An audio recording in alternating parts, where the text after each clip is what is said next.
Ini saya bawa beberapa nasihatnya Imam Malik kepada Imam Syafi'i. Langsung saja ya, saya teruskan tentang nasihatnya kepada Imam Syafi'i. Jadi yang pertama tadi, beliau menasehati, biasakan dirimu untuk mengatakan tidak tahu. Ini kalimatnya biasakan, karena orang yang tidak terbiasa mengatakan tidak tahu, biasanya gengsi mengatakan tidak tahu. Jadi karena dia mungkin terlanjur merasa dirinya besar, terlanjur merasa dirinya pintar.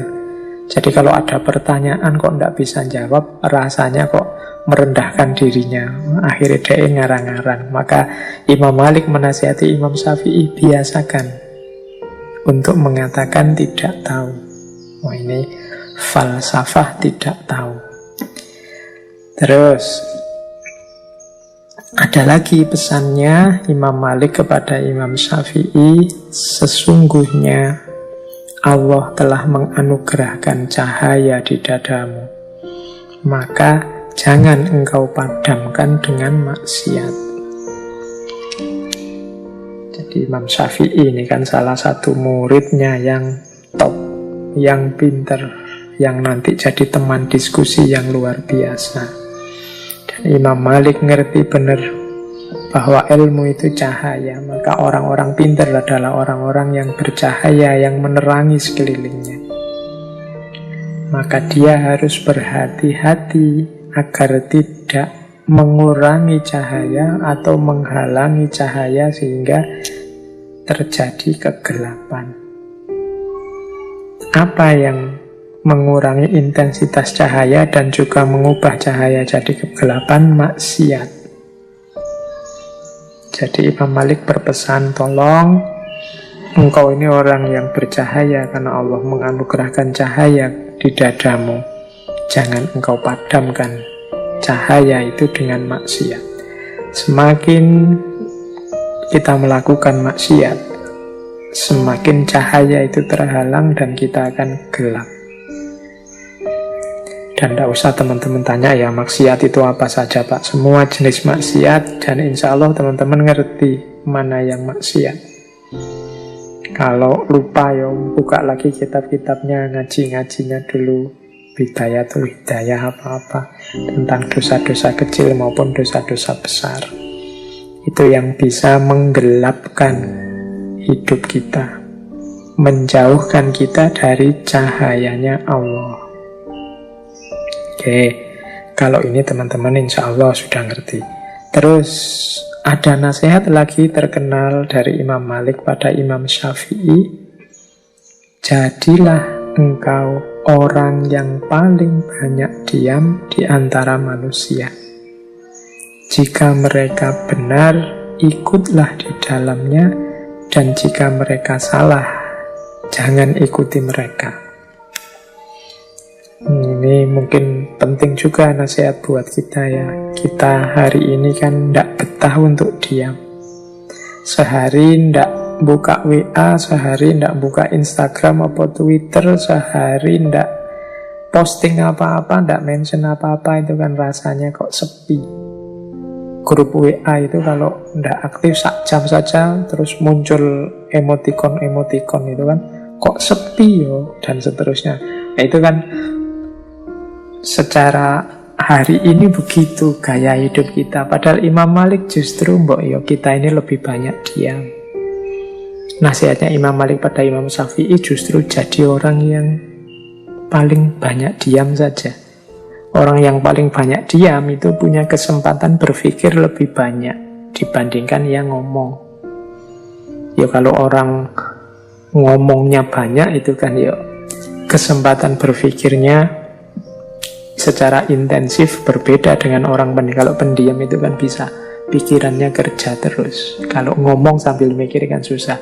Saya seperti ini bicara hampir 2 jam itu kan setengah-setengah mendaya gunakan pikirannya agak tidak maksimal. Coba sambil diam, mikirnya justru lebih maksimal.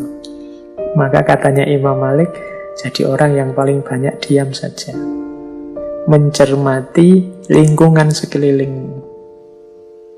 Kalau orang-orang di sekelilingmu benar, ya ikuti. Kalau orang-orang di sekelilingmu salah, ya jangan diikuti. Ini berarti kan mulutmu diam, tapi pikiranmu jangan. Telaahmu terhadap masyarakat jangan. Jadi kalau mereka benar, ya diikuti. Kalau mereka salah, ya dihindari. Kalau engkau terlalu banyak ngomong, tidak sempat refleksi, ya hasilnya cuma ikut saja. Orang ke utara ikut ke utara, orang ke selatan ikut ke selatan. Nah ini masalah. Terus nasihat lagi kepada Imam Syafi'i, angkatlah tanganmu dari hidangan makanan saat keinginanmu untuk makan masih menggebu. Ini mungkin dengan kata lain, nasihat ini ingin agar Imam Syafi'i jangan rakus, jangan serakah, jangan memuaskan egomu, jangan memuaskan keinginanmu sampai sak pol-pole, sak tuntas-tuntase. Kamu harus punya daya pengendalian diri. Mengangkat tangan dari hidangan makanan saat keinginan makan masih ada, itu kan berat. Makanannya sih masih ada, kalau mau nambah lagi masih siap. Dan sebenarnya juga belum terlalu kenyang, masih ingin nambah lagi. Tapi nasihatnya Imam Malik, kalau engkau bisa berhenti dalam situasi seperti itu, ya berarti engkau punya kemampuan mengendalikan diri. Hasrat dan nafsu jangan dimanjakan. Jadi ini salah satu jalan untuk mendidik diri. Kita ini kan sering kesulitan di sini. Kalau sudah senang itu terus. Mungkin di antara teman-teman ada yang maniak game, ya game online apa game apa. Itu kan terus. Coba nasihatnya Imam Malik ini dijalankan.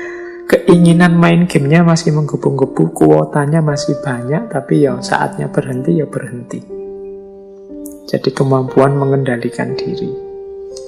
Nah ini nasihat-nasihat penting ini saya pilih dari Imam Malik pada Imam Syafi'i, yang menurut saya relevan untuk kita ikuti juga hari-hari ini. Oke, ini Imam Malik dan Imam Syafi'i ini kan guru murid, sama-sama pinter, sama-sama luar biasa. Dalam banyak pandangan mereka ini berbeda. Tapi tetap Imam Syafi'i menghormati Imam Malik. Imam Malik menyayangi Imam Syafi'i. Ada banyak cerita perbedaan pendapat antara guru murid ini, tapi berakhir dengan kegembiraan. Berakhir dengan kebahagiaan semuanya. Ini perlu kita teladani. Berbeda tidak harus konflik. Jadi ada cerita begini. Jadi suatu ketika Imam Malik ini bilang pada Imam Syafi'i pandangannya tentang rezeki. Katanya Imam Malik, rezeki itu datangnya tanpa sebab. Orang itu cukup bertawakal pada Allah, nanti Allah akan memberi rezeki. Rumusnya, katanya Imam Malik, lakukan yang menjadi bagianmu, selanjutnya biarkan Allah mengurus yang lainnya. Ini Imam Malik mengikuti hadis, kalau sabdanya Rasulullah, kalau kalian bertawakal pada Allah sebenar-benarnya tawakal, Allah akan memberikan rizki kepada kalian sebagaimana rizki kepada burung yang pergi dalam keadaan lapar lalu pulang dalam keadaan kenyang. Jadi pendapatnya Imam Malik, rezeki itu tidak usah dicari, cukup orang itu jalankan tugasnya dengan baik. Yang guru jadi guru dengan baik, dosen jadi dosen dengan baik, yang tani ya kerjakan lahannya dengan baik, sudah. Rezekinya apa, berapa, seperti apa, itu urusannya Allah dan akan datang sendiri. Nah, ini pendapatnya Imam Malik. Nah, Imam Syafi'i punya pendapat yang berbeda kepada gurunya. Wahai Syekh, Karena tadi alasannya hadis seperti burung yang pergi dalam keadaan lapar lalu pulang dalam keadaan kenyang.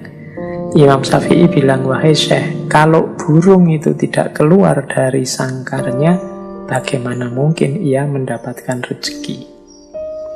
Jadi gurunya bilang rezeki itu tidak usah dicari, dia akan datang sendiri. Kalau Imam Syafi'i bilang ya ndak, rezeki ya harus dicari, harus dijemput.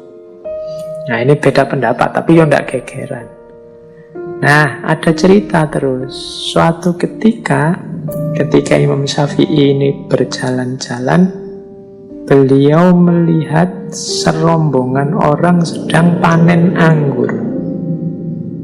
Wah, terus Imam Syafi'i, wah, ini ada kesempatan untuk dapat rezeki. Imam Syafi'i terus membantu panen anggur itu, membantu orang panen. Nah, setelah panen selesai, Imam Syafi'i diberi imbalan beberapa ikat anggur sebagai balas jasa. Wah, ini seneng Imam Syafi'i ini dapat anggur, lumayan ini. Selain dapat anggur ini, saya mau menunjukkan ke guruku bahwa teoriku yang lebih benar. Datanglah Imam Syafi'i dengan membawa anggur kepada Imam Malik. Ditaruhlah anggur itu di depan Imam Malik. Imam Syafi'i cerita pengalamannya tadi, membantu orang panen anggur. Terus Imam Syafi'i bilang, seandainya saya tidak keluar dari pondok kita ini dan melakukan sesuatu membantu orang panen, ya tentu saja anggurnya tidak akan pernah nyampe di tangan saya ini yang kita makan bareng-bareng ini. Kalau saya diam saja, ya anggurnya tidak datang.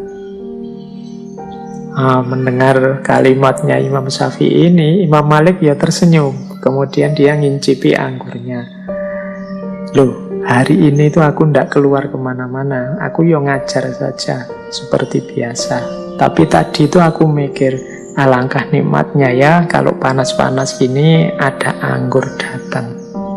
Tiba-tiba engkau datang sambil bawa beberapa ikat anggur. Loh, bukankah ini bener aku toh? Lakukan yang jadi bagianmu, rezeki urusannya Allah. Nah, jadi dua orang guru murid pendapatnya beda, masing-masing membawa bukti. Akhirnya bagaimana? Akhirnya dua-duanya sama-sama tertawa, sama-sama senang menikmati anggur bersama-sama. Ini adabnya orang beda pendapat. Berakhir dengan gembira, berakhir dengan bahagia, saling tertawa bersama.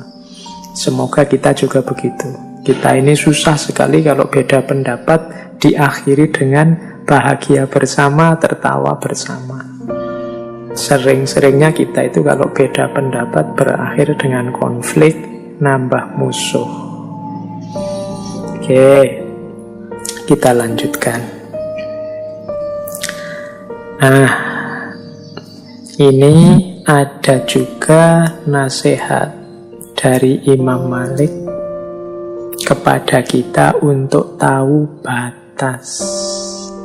Jadi karena memang ilmu agama itu bertaburan hal-hal yang gaib, sehingga bisanya kita cuma percaya saja.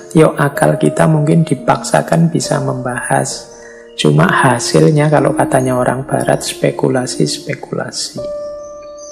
Jadi ada hal-hal yang cukup diimani saja.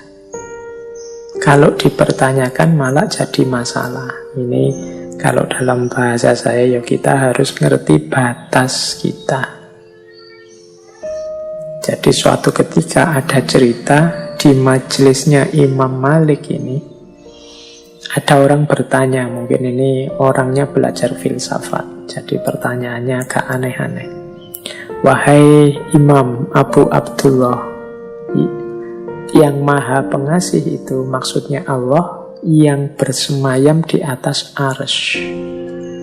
Ini mengutip surat Toha ayat 5. Ar-Rahmanu alal arsyistawa, bersemayam di atas arsy. Penanya ini kemudian tanya, bagaimana sih bersemayam di atas arsy itu? Imam Malik mendengar pertanyaan ini kemudian tampak tidak berkenan. Dari situ nanti lahir kalimat beliau yang terkenal sekali, al-istiwa'u ghairu majhulin wal kaif ghairu ma'kul wal imanu bihi wajibun wassu'alu anhu bid'atun.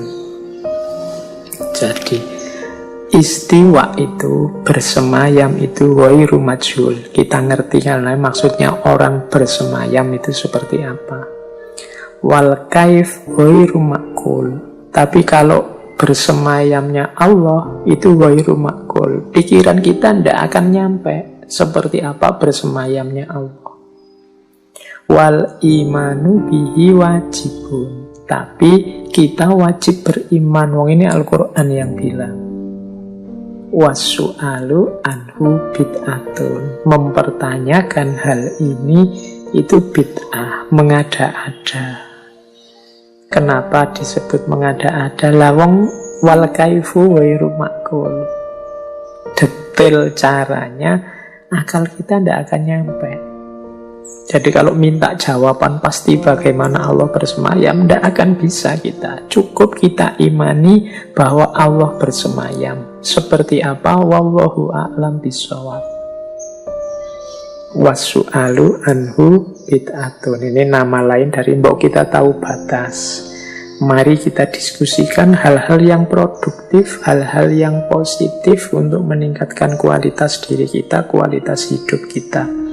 Hal-hal yang memang tidak terjangkau dan hanya bisa diimani, ya kita imani. Ini mungkin nasihat dari Imam Maliknya. Masih banyak tema-tema yang lain yang positif, konstruktif, produktif untuk kehidupan. Dibandingkan tema-tema yang kadang-kadang malah bikin rumit, bikin ruwet, tidak ada manfaatnya. Kita harus tahu batas dalam hal ini. Maka al-istiwa'u ghairu majhul wal kaifu ghairu ma'kul wal imanu bihi wajibun wasu'alu anhu bid'atun. Nah, itu fatwanya Imam Malik. Kalau ada pertanyaan-pertanyaan yang tidak seharusnya ditanyakan. Jadi dalam belajar itu kadang-kadang kunci utamanya harus pertanyaan yang benar dulu. Kalau ada teman-teman ditanya orang, coba dievaluasi dulu, jangan kesusu dijawab, dicek dulu, jangan-jangan yang salah pertanyaannya. Jadi dulu waktu saya belajar filsafat ketuhanan klasik itu ada isu yang diperdebatkan ramai sekali. Tapi ternyata ketemunya ini yang salah pertanyaannya tentang kemahakuasaan Tuhan. Jadi, apakah Tuhan bisa menciptakan sesuatu yang Tuhan sendiri tidak bisa? Misalnya menciptakan batu yang besar yang Tuhan sendiri tidak bisa mengangkat. Loh, ini pertanyaan kontradiksi secara logika. Karena yang dicari Tuhan bisa atau tidak, tapi parameternya Tuhan tidak bisa. Apakah Tuhan bisa menciptakan yang Tuhan sendiri tidak bisa? Ada dua hal yang kontradiksi. Nah, ini ada isu ini di filsafat ketuhanan. Oke, baik. Jadi intinya ini menasehati kita untuk tahu batas.